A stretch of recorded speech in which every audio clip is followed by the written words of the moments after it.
football, the draft is like Christmas morning. Gifts galore, big gifts and stocking stuffers. A chance to unwrap it all and live in the moment when everything is still pristine and full of hope. That's why we love the draft, to a degree that a medical professional might diagnose as unhealthy. But candy cane's also unhealthy, right? And eggnog. One of the greatest pleasures of the draft is the element of surprise. You might get what you expected, which can be satisfying, or you might get more, which is even better.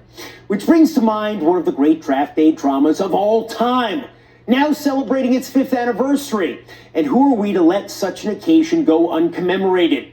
You remember this video. Of course you do. We all do. 5 years ago this week. No, it's not footage from the Somme in August 1916 or London during the Blitz. It's Laremy Tunsil, at the time a top draft prospect, a can't-miss lineman out of Ole Miss. Sorry. But when that video was posted on Tunsil's Twitter account the day of the draft, his stock plummeted. Plummeted like it was October 1929. Nobody has picked Laremy Tunsil. If you can't keep yourself on the straight and narrow, they can't pick you. This is embarrassing. I'm sure it hurts him a lot. Teams are concerned about that video. You'd have thought Tunsil had done something truly reprehensible, something felonious, like demanded that student athletes get paid, or asserted that there's more to life than football, something that should truly give teams pause. But all he did was inhale a little weed and had the misfortune of having his account hacked, reportedly by his own disgruntled relatives.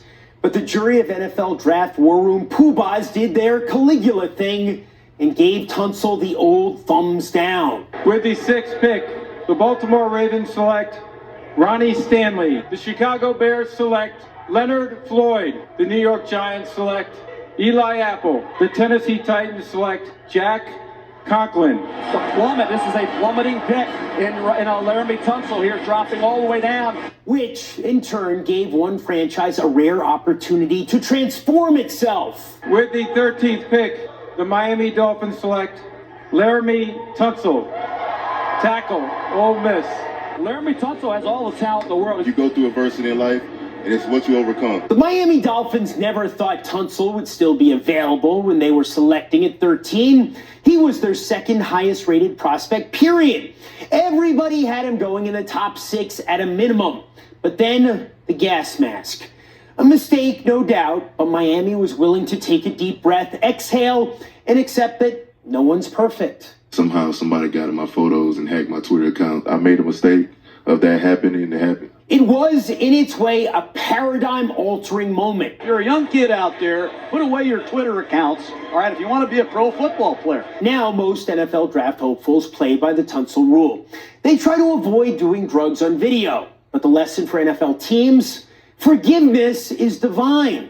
For by drafting Laremy Tunsil, by dint of their willingness to apply mercy, by refusing to succumb to a snap judgment, the Dolphins changed their trajectory for the better. Tunsil would turn out to be a steal at 13. I think it is a slam dunk home run sensational pick at number 13. So whether teams passed on Tunsil because they thought the infamous video exposed him as a hopeless druggie, or because they thought it demonstrated poor judgment to be caught on tape with a gas mask inhaling what appeared to be a Schedule I drug, it was a decision I'm sure they've come to regret, in part because societal attitudes about and the laws regulating marijuana have shifted. But mostly because Tunsil is really good. How good? Good enough that when Miami traded him in 2019, they were able to demand in return a pile of draft picks. So many that Miami might actually be a contender for a while. How good?